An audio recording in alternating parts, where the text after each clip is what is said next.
Hello, my future math champions. This is Preeti Yadav, your maths की ma'am. Welcomes you all to maths की class. हाँ जी बच्चों, कैसे हैं आप सभी? आई होप आप सब बहुत अच्छे होंगे, सुरक्षित होंगे, अपने घर पर होंगे और आपकी पढ़ाई भी बहुत अच्छी चल रही होगी. तो आज हम स्टार्ट करने वाले हैं क्लास 8 के चैप्टर नंबर 3 अंडरस्टैंडिंग क्वाड्रिलेटरल्स की एक्सरसाइज 3.4. पिछली वीडियो में हमने अपनी 3.3 को कंप्लीट कर लिया था. किसी को कोई भी डाउट आता है किसी भी क्वेश्चन में, कमेंट सेक्शन में बेझिझक अपने डाउट पूछ लेना, मैं जरूर रिप्लाई करूंगी. ठीक है, आज हम अपनी 3.4 स्टार्ट करने वाले हैं. आइए वीडियो को स्टार्ट करते हैं बिना किसी देरी के. हाँ जी, तो स्टार्ट करते हैं अपने क्वेश्चन नंबर 1 से. स्टेट वेदर ट्रू और फॉल्स. तुम्हें कुछ स्टेटमेंट दे रखी है, तुम्हें बताना है कौन सी ट्रू है और कौन सी फॉल्स है. और रेक्टेंगल्स आर स्क्वायर. क्या सारे रेक्टेंगल्स को मैं स्क्वायर बोल सकती हूँ? नहीं बोल सकती. फॉल्स है ये वाली स्टेटमेंट. व्हाई? क्योंकि रेक्टेंगल में क्या होता है, अपोजिट साइड इक्वल, और स्क्वायर में क्या होता है, चारों साइड इक्वल. तो क्या सारे रेक्टेंगल को स्क्वायर बोला जा सकता है? नहीं बोला जा सकता, क्योंकि रेक्टेंगल में चारों साइड इक्वल नहीं होती, स्क्वायर में इक्वल होती है. ठीक है, तो ये वाली स्टेटमेंट कैसी है? फॉल्स है. Next, all rhombus are parallelogram. क्या सारे रोम्बस पैरेललोग्राम होंगे? बिल्कुल होंगे, क्योंकि रोम्बस की क्या होती है, चारों साइड इक्वल भी है और आमने सामने वाली पैरेलल भी है. वही प्रॉपर्टी पैरेललोग्राम में कि अपोजिट साइड्स आर पैरेलल. तो ये वाली स्टेटमेंट कैसी हो गई हमारी? True. Next, all square and rhombus are also rectangles. क्या सारे स्क्वायर रेक्टेंगल है? बिल्कुल है. स्क्वायर की डेफिनेशन में बताया था इंट्रोडक्शन वाली वीडियो में कि a rectangle which has all four sides equal. भाई तुम्हारा क्या होता है? स्क्वायर होता है. अभी भी जिसने इंट्रोडक्शन वाली वीडियो नहीं देखी है, पहले उसको देख लो अच्छे से, फिर ये बहुत अच्छे से समझ में आने वाला है. ठीक है, तो ऑल स्क्वायर्स आर रोम्बस. बिल्कुल ट्रू है ये वाली बात, क्योंकि स्क्वायर में भी चारों साइड इक्वल है, रोम्बस में भी चारों साइड इक्वल है. And also rectangle. रेक्टेंगल में, स्क्वायर में क्या होता है, स्क्वायर भी तो एक तरह का रेक्टेंगल ही है, इसीलिए ये वाली स्टेटमेंट भी कैसी है? ट्रू है. Next, all squares are not parallelograms. क्या स्क्वायर को पैरेललोग्राम नहीं बोल सकते? बोल सकते हैं, क्योंकि स्क्वायर में भी आमने सामने वाली साइड पैरेलल है, वही पैरेललोग्राम में, और इसमें तो नॉट दे रखा है. तो ये स्टेटमेंट कैसी हो गई? False. Next, all kites are rhombus. क्या सारी काइट रोम्बस होती है? काइट में क्या होता है, ये दोनों साइड इक्वल और ये दोनों साइड इक्वल. और रोम्बस में क्या होता है, चारों साइड आपस में इक्वल. तो मैं सारे रोम्बस को काइट नहीं बोल सकती. All kites are not rhombus. सारे काइट्स को मैं रोम्बस नहीं बोल सकती. फॉल्स है ये वाली स्टेटमेंट भी. ठीक है. Next, all rhombus are kite. क्या सारे रोम्बस काइट हो सकते हैं? बिल्कुल हो सकते हैं सारे रोम्बस तो काइट. तो ये वाली स्टेटमेंट ट्रू हो गई. और पैरेललोग्राम आर ट्रेपेजियम. ट्रेपेजियम में क्या होता है, आमने सामने वाली साइड पैरेलल होती है, वही पैरेललोग्राम में अपोजिट साइड्स आर पैरेलल. तो ये स्टेटमेंट ट्रू हो गई. All squares are trapezium. Square में क्या होता है, आमने सामने वाली साइड पैरेलल भी है, इक्वल भी है, वही ट्रेपेजियम में आमने सामने वाली साइड पैरेलल है. तो ये स्टेटमेंट भी क्या हो गई? ट्रू हो गई. ठीक है, तो इस तरह के कंसेप्चुअल क्वेश्चन तुम्हारे आ सकते हैं एमसीक्यूज में, इसीलिए हर शेप का कंसेप्ट क्लियर होना बहुत जरूरी है, प्रॉपर्टीज याद होनी बहुत जरूरी है. तो इंट्रोडक्शन में मैंने 6 टाइप्स ऑफ क्वाड्रिलेटरल्स कराए थे, उनकी प्रॉपर्टीज को अच्छे से दिमाग में फिट कर लो. ये क्वेश्चन तुम्हारे लिए चुटकियों का था. बिल्कुल ठीक है, आगे बढ़ जाए नेक्स्ट क्वेश्चन में. हाँ जी, तो बढ़ते हैं अपने अगले क्वेश्चन नंबर 2 की तरफ. Identify all the quadrilaterals that have. तुम्हें प्रॉपर्टी दे रखी है कुछ, तुम्हें बताना है कौन से क्वाड्रिलेटरल ये वाली प्रॉपर्टी सेटिस्फाई करते हैं. 4 साइड्स ऑफ इक्वल लेंथ. ऐसे कौन से क्वाड्रिलेटरल है जिसमें चारों साइड्स इक्वल लेंथ की हो? सबसे पहले तो स्क्वायर होता है, जिसमें चारों साइड्स क्या होती है, इक्वल लेंथ की. दूसरा कौन सा है, और कौन से है? रोम्बस है. रोम्बस में भी चारों साइड इक्वल लेंथ की होती है. बाकी और कोई तो नहीं है. रेक्टेंगल में तो अपोजिट साइड इक्वल होती है, पैरेललोग्राम में भी नहीं है, ट्रेपेजियम में भी नहीं है, काइट में भी नहीं है. तो रोम्बस और स्क्वायर में सारी साइड्स, चारों की चारों साइड इक्वल लेंथ की होती है. Got my point.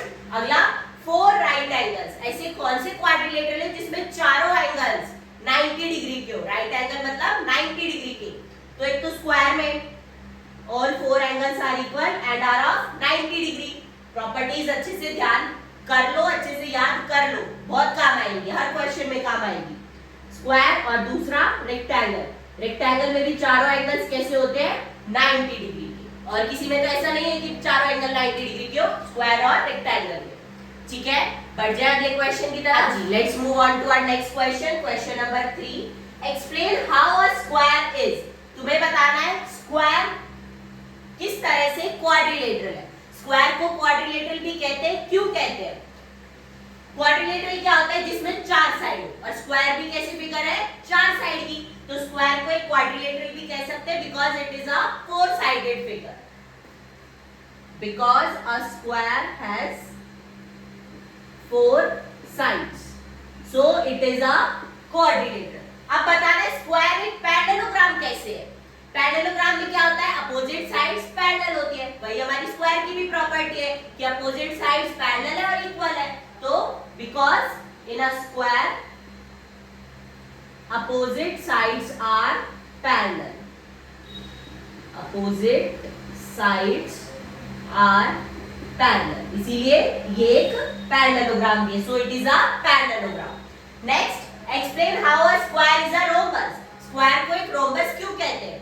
क्योंकि स्क्वायर में भी तुम्हारी चारों साइड इक्वल होती है और रोम्बस में भी चारों साइड इक्वल लेंथ की होती है।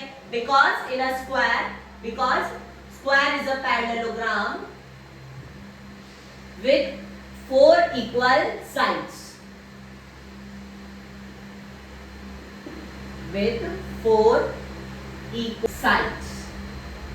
Next, explain how a square is a rectangle. Square को एक rectangle कैसे कह सकते हैं? देखो स्क्वायर में भी तुम्हारे चारों एंगल्स 90 डिग्री के होते हैं और रेक्टेंगल में भी तुम्हारे चारों एंगल 90 डिग्री के होते हैं, इसीलिए स्क्वायर को भी मैं एक रेक्टेंगल कह सकती हूँ क्योंकि चारों एंगल्स आर ऑफ 90 डिग्री। ठीक है, because a square is a parallelogram with 4 right angles.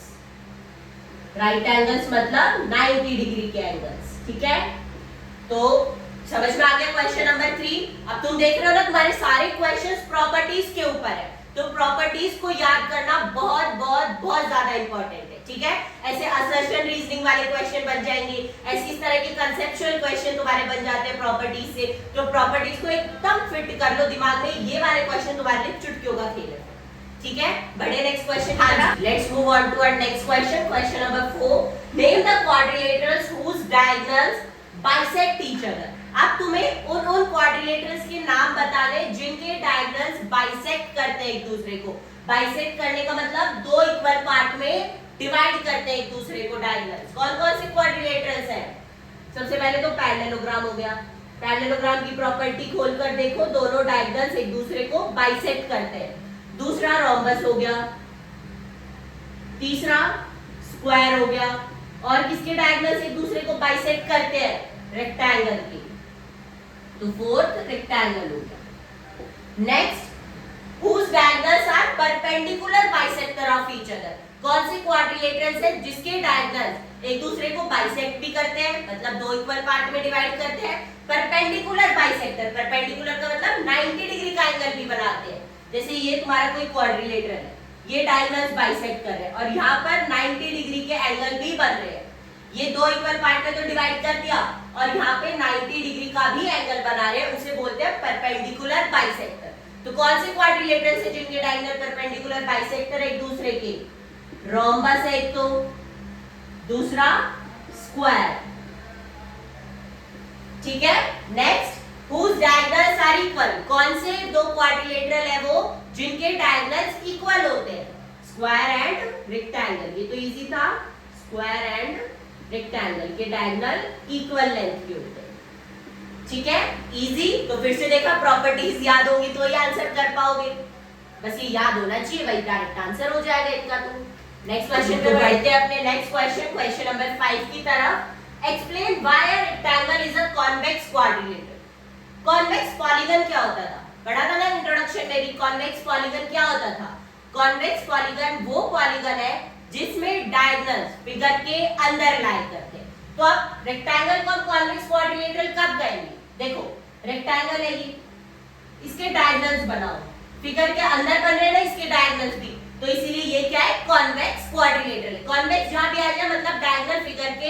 अंदर बन रहे हैं। तो इसका रीजन क्या होगा? Because diagonals of rectangle lie inside the figure।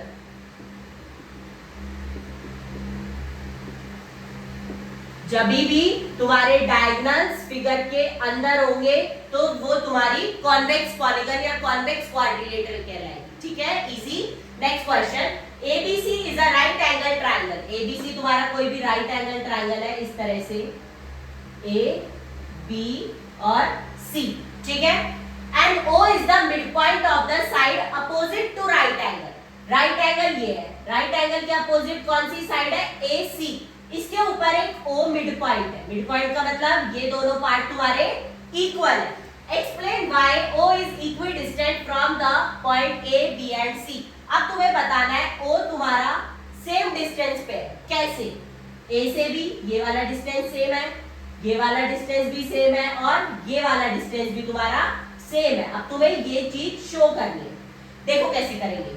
खुद से इस फिगर को एक रेक्टेंगल की शेप दे देंगे हम, इस तरह से, इसको D नाम दे। ठीक है, हमने एक रेक्टेंगल बना दिया A, B, C, D। ये हमने खुद से ड्रॉ करा है। हमें तो सिर्फ एक राइट एंगल दे रखा था, हमने रेक्टेंगल इसको खुद से बना दिया। ठीक है, अब रेक्टेंगल बन गया ये। अब रेक्टेंगल के जो डायगोनल्स हैं वो एक दूसरे को क्या करते हैं? बाइसेक्ट करते हैं। हमने पढ़ा है ना, ये जो डायगोनल्स है AC और BD, ये एक दूसरे को बाइसेक्ट कर रहे हैं eight point O।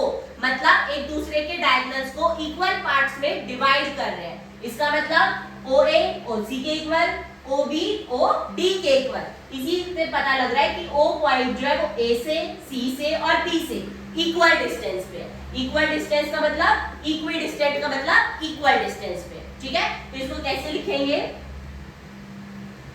Now ABCD is a rectangle.